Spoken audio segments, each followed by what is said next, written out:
इस बच्ची को तो मैं हल्के में ले रहा था, पर ये तो सबसे आगे निकले। क्या बात कर रहे हैं? पहले आप इसके गाने सुनिए।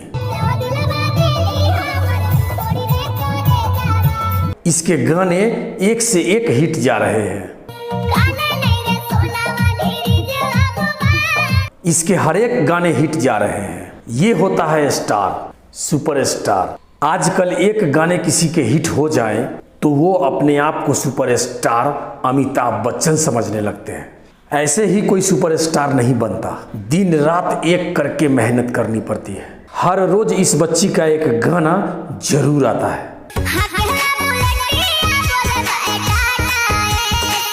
भोजपुरी में बहुत ऐसे कलाकार हैं जिसके एक गाने महीने 2 महीने बाद आते हैं। जब वो गाना नहीं चलता है तो बैठकर सोचने लगते हैं, साला ये गाना हिट नहीं हुआ। अरे कैसे हिट होगा?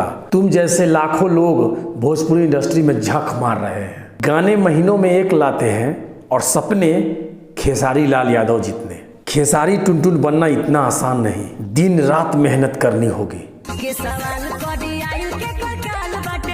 हर रोज तुम्हारे एक गाने आने ही चाहिए, जैसे खेसारी लाल यादव के आते हैं, टुनटुन लाल यादव के आते हैं।